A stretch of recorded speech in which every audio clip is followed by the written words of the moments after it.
नमस्कार, स्वागत है आप सभी का डीडी न्यूज के इस विशेष सांकेतिक भाषा के बुलेटिन में।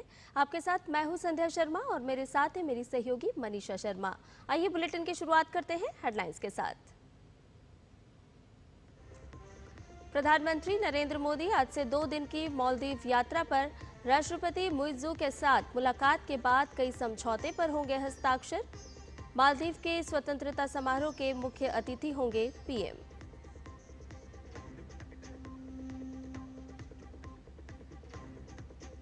टैरिफ कम करने और रोजगार सृजन के इरादे से भारत ब्रिटेन के बीच ऐतिहासिक मुक्त व्यापार समझौता। पीएम मोदी ने बताया साझा समृद्धि का खाका, तो ब्रिटिश पीएम ने कहा समझौते से दोनों देशों को होगा फायदा।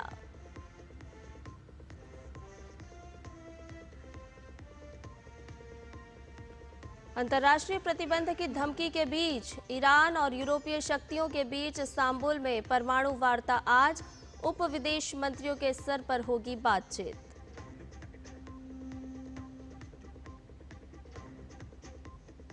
लोकसभा में आज मर्चेंट शिपिंग बिल और गोवा विधानसभा में एसटी वर्ग को आरक्षण देने से जुड़े विधेयक पर चर्चा संभव। विधेयक पर चर्चा। राज्यसभा में समुद्री माल परिवहन और तटीय नौवहन विधेयक पारित कराने की होगी कोशिश।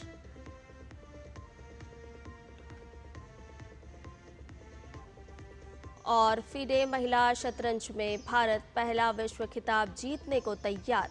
कल कोनेरू हम्पी और दिव्या देशमुख के बीच होगा शह और मात का खेल।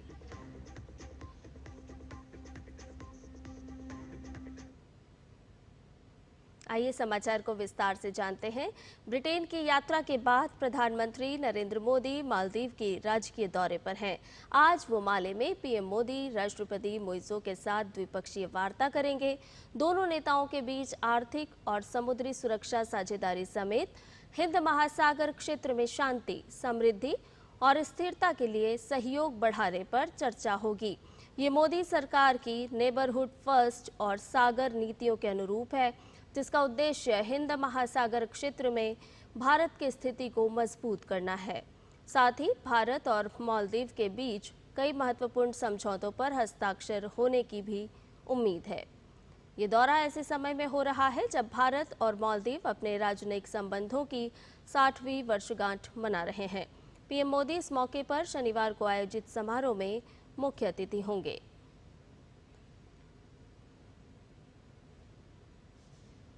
प्रधानमंत्री नरेंद्र मोदी की ब्रिटेन यात्रा के दौरान दोनों देश के बीच ऐतिहासिक मुक्त व्यापार समझौते पर हस्ताक्षर किए गए।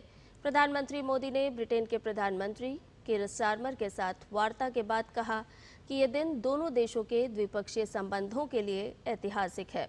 उन्होंने कहा कि कई वर्षों की कड़ी मेहनत के बाद ये समझौता संपन्न हुआ है। प्रधानमंत्री ने कहा कि ये समझौता साझा समृद्धि के नए मार्ग प्रशस्त करेगा। वहीं ब्रिटेन के प्रधानमंत्री कीर स्टारमर ने कहा कि मुक्त व्यापार समझौता यूरोपीय संघ छोड़ने के बाद ब्रिटेन का सबसे बड़ा और आर्थिक रूप से सबसे महत्वपूर्ण व्यापार समझौता है। ये समझौता प्रमुख क्षेत्रों में टैरिफ कम करके दोनों देशों के बीच व्यापार, निवेश और आर्थिक सहयोग को उल्लेखनीय रूप से बढ़ाएगा।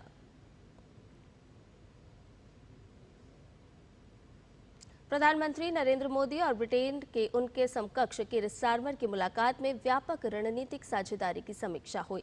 दोनों नेताओं ने प्रौद्योगिकी, सुरक्षा पहल, रक्षा और सुरक्षा, ऊर्जा एवं जलवायु, शिक्षा और लोगों से लोगों के बीच संबंध जैसे विषयों पर चर्चा की। क्षेत्रीय और वैश्विक मुद्दों पर भी विचारों का आदान प्रदान हुआ। दोनों देश डबल कंट्रीब्यूशन कन्वेंशन पर भी सहमत हुए। पीएम मोदी ने कहा कि इकोनॉमिक ऑफेंडर्स के प्रत्यर्पण पर दोनों देशों की एजेंसियां सहयोग और समन्वय से काम करती रहेंगी। यूक्रेन और पश्चिम एशिया संकट को लेकर दोनों देशों ने जल्द शांति और स्थिरता की बहाली पर जोर दिया। पहलगाम आतंकी हमले की कठोर निंदा के लिए पीएम मोदी ने प्रधानमंत्री स्टारमर का आभार जताया। अंतर्राष्ट्रीय प्रतिबंधों की धमकी के बीच ईरान आज ब्रिटेन, फ्रांस और जर्मनी के साथ तुर्की की राजधानी इस्तांबुल में परमाणु वार्ता करेगा। ईरानी विदेश मंत्रालय ने कहा है कि ईरान, ब्रिटेन, फ्रांस और जर्मनी के बीच ये बैठक उप विदेश मंत्रियों के स्तर पर होगी। दरअसल तीनों यूरोपीय देश ये चेतावनी दे चुके हैं कि बातचीत शुरू न होने पर ईरान पर फिर से अंतर्राष्ट्रीय प्रतिबंध लगा दिए जाएंगे। ईरान ने इजरायल और अमेरिका पर परमाणु स्थलों पर हमले में शामिल होने का आरोप लगाया है। ये बैठक ईरान इजरायल संघर्ष के बाद पहली बार होने जा रही है, जिसमें अमेरिका ने ईरान के परमाणु ठिकानों पर हमले किए थे। इससे पहले ईरान और अमेरिका के बीच परमाणु समझौते को लेकर तनाव 2018 में और बढ़ गया था। हालिया इजरायल ईरान संघर्ष और उसमें अमेरिका की सैन्य भूमिका ने इसे और जटिल बना दिया है। राष्ट्रपति ने बिल ऑफ लैंडिंग 2025 को मंजूरी दे दी है। उसका उद्देश्य शिपिंग दस्तावेजों के लिए कानूनी ढांचे को सरल बनाना है। ये भारतीय बिल ऑफ लैंडिंग अधिनियम 1856 का स्थान लेगा। इसके अलावा ये विधेयक भारत के नौवहन कानूनों को वैश्विक व्यापार मानकों के अनुरूप बनाकर ईज ऑफ डूइंग बिजनेस को प्रोत्साहित करेगा। मानसून सत्र के पहले ही दिन राज्यसभा से ये विधेयक पारित हो गया था। लोकसभा इस वर्ष मार्च में ही इस विधेयक को पारित कर चुकी है। संसद के मानसून सत्र का आज 5वां दिन है। आज लोकसभा में 2 विधेयक पर चर्चा हो सकती है। इसमें मर्चेंट शिपिंग बिल और गोवा विधानसभा में एसटी वर्ग को आरक्षण देने से जुड़े विधेयक शामिल हैं। इसके साथ ही लोकसभा में आज कई प्राइवेट मेंबर्स बिल पेश होंगे। कई विधायी कार्यों के साथ पब्लिक अकाउंट्स कमेटी, विदेश मामलों से संबंधित समिति की रिपोर्ट रखी जाएगी। इसके साथ ही नियम 377 के तहत मामले भी सदन में उठाए जाएंगे। राज्यसभा में आज नए सदस्य संविधान की शपथ लेंगे। विधायी कार्यों की बात की जाए तो उच्च सदन में आज सरकार की कोशिश समुद्री माल परिवहन और तटीय नौवहन विधेयक पारित कराने की होगी।